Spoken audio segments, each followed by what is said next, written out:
வணக்கங்க. வாங்க, இன்னைக்கு நம்ம ஒரு சூப்பரான விஷயத்த பத்தி பார்க்க போறோம். குற்றாலம் அப்படின்னாலே நமக்கு உடனே ஞாபகத்துக்கு வர்றது அந்த சில்லுன்ற அருவியும் சாரலும் தானேங்க.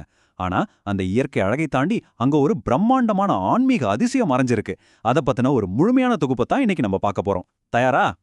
பொதுவா குற்றாலம்னு சொன்னதும் அருவியை தவிர வேற ஏதாச்சும் உங்களுக்கு ஞாபகம் வருதா? கொஞ்சம் யோசிச்சு பாருங்க. தென்காசி மாவட்டத்துல அந்த அருவிக்கு ரொம்ப பக்கத்திலேயே பழமையான ஒரு வரலாற்று சுவடு இருக்குங்க. ஆமாங்க, புகழ்பெற்ற திருக்குற்றாலநாதர் கோயிலை பத்தி தான் நாம இப்போ விலாவாரியா அலச போறோம். நீங்க சிவபெருமானோட பஞ்ச சபைகளை பத்தி கேள்விப்பட்டிருப்பீங்க.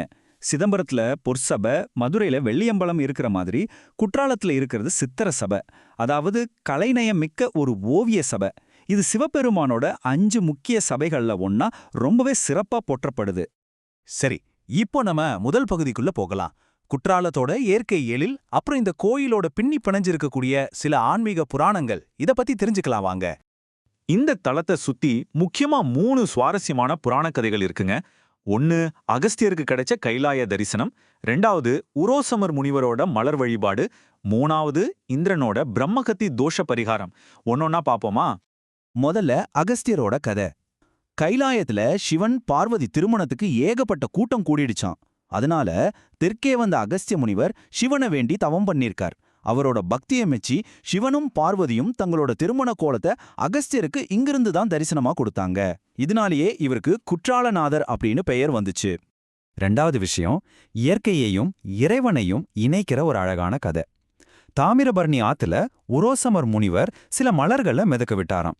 அதுல அவர் விட்ட முதல் மலர் எந்த இடத்துல கரை சேர்ந்ததோ அங்கதான் அவர் இந்த குற்றாலநாதர் கோயிலை நிறுவி வழிபட்டார்னு சொல்றாங்க. கேட்கவே ரொம்ப வியப்பா இருக்குல்ல? மூணாவதா தேவர்களோட தலைவனான இந்திரனோட கதை. அசுரகுரு சுக்கராச்சாரியாரோட மகனை கொன்னதால இந்திரனுக்கு பிரம்மகத்தி தோஷம் பிடிச்சிக்கிச்சு. அந்த பெரும் பாவத்தை போக்க பல இடங்களுக்கு அலைஞ்சு திரிஞ்ச இந்திரன் கடைசியா வியாழ பகவானோட அறிவுரைப்படி பாபநாசம் வந்து தனது பாவங்களை போக்கிக்கிட்டாருன்னு வரலாற்று மூலங்கள் சொல்லுது. ஓகே, புராண கதைகளை தாண்டி இப்போ இந்த கோயிலோட கட்டிடக்கலை நுணுக்கத்துக்குள்ள நாம நுழையலாம். இது ரொம்பவே ஸ்பெஷலான ஒரு பகுதி. மத்த கோயில்கள் மாதிரி இல்லாம இந்த கோயிலோட அமைப்பு ரொம்பவே வித்தியாசமானதுங்க. எப்படின்னா, கோயிலோட பிரகாரம் அப்படியே ஒரு சங்கு வடிவத்துல அமைக்கப்பட்டிருக்கு. இதனாலேயே இதுக்கு சங்க கோவில் அப்படின்னு ஒரு சிறப்பு பெயரும் இருக்கு. பாண்டியர்கள் அப்புறம் சோழர்களோட கட்டிடக்கலை திறமைக்கு இது ஒரு மிகச்சிறந்த எடுத்துக்காட்டு. இது உண்மையிலேயே ஒரு சுவாரஸ்யமான தகவல். இங்க முதன்மை கடவுளான குற்றாலநாதனும் அவருக்கு துணையா குழல்வாய் மொழி அம்மையும் அருள் பாலிக்கிறாங்க. ஆனா இதுல ஒரு தனி சிறப்பு என்ன தெரியுமா?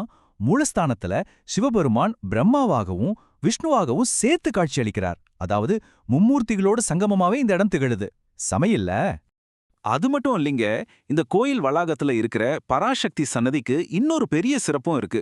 இந்தியா முழுக்க இருக்கிற புகழ்பெற்ற 64 சக்தி பீடங்கள்ல ஒன்னா இந்த பராசக்தி சன்னதி கருதப்படுது.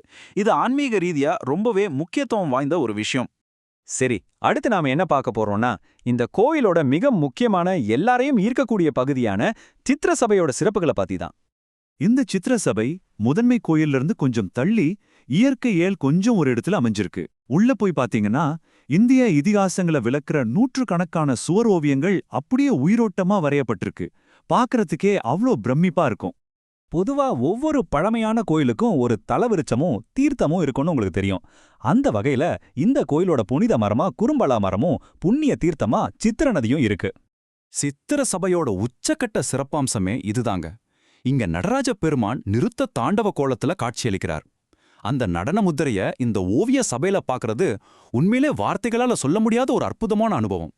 சரி, கட்டிடக்கலை, ஓவியங்கள் இது எல்லாம் தாண்டி இலக்கியங்கள்லயும் திருவிழாக்கள்லயும் இந்த கோயில் எப்படி போற்றப்படுதுன்னு இப்ப பாப்போம். 275 பாடல் பெற்ற திருத்தலங்கள்ல குற்றாலமும் ஒண்ணுங்க.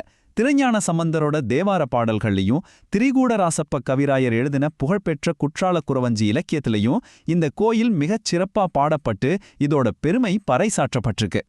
வருஷம் முழுக்க இந்த கோயில்ல கொண்டாட்டங்களுக்கு பஞ்சமே இல்லைன்னு தான் சொல்லணும். சித்திரை விசு, ஐப்பசி விசுல தொடங்கி வசந்த உற்சவம், நவராத்திரி, கந்தசஷ்டி, அப்புறம் கார்த்திகையில பவித்ரோற்சவம், மார்கழியில ஆருத்ரா தர்சனம்னு பல முக்கிய திருவிழாக்கள் இங்க ரொம்பவே கோலாகலமாக கொண்டாடப்படுது. குறிப்பா அந்த ஆருத்ரா தரிசனத்தப்போ நடக்கிற விஷயத்த கேளுங்க. நடராஜர் சிலைய குறும்பலாவீசர் கோயில்ல இருந்து சித்திர சபைக்கு கொண்டு வருவாங்க.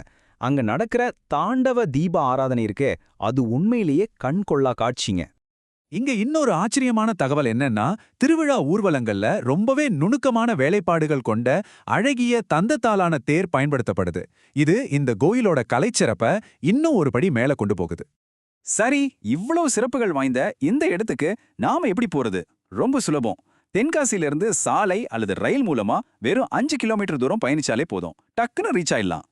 இயற்கையோட மடியிலையும் வரலாற்று சுவடுகள்லையும் அமைஞ்ச இந்த குற்றாலநாதரை பத்தி இவ்வளவு நேரம் ரொம்பவே சுவாரஸ்யமா பார்த்தோம். அருவியோட இரைச்சலுக்கு நடுவுல பல நூற்றாண்டுகளா அமைதியா விற்றிருக்கும் இந்த சித்திர சபையோட கலையையும் பக்தியையும் நீங்க எப்போ நேர்ல போய் தரிசிக்க போறீங்க? அடுத்த முறை குற்றாலம் போகும்போது சும்மா அருவியில குடிச்சிட்டு மட்டும் வந்துடாம இந்த வரலாற்று அதிசயத்தையும் கட்டாயம் போய் பாருங்க. இந்த தொகுப்பு உங்களுக்கு பிடிச்சிருக்கும்னு நம்புறேன். நன்றிங்க.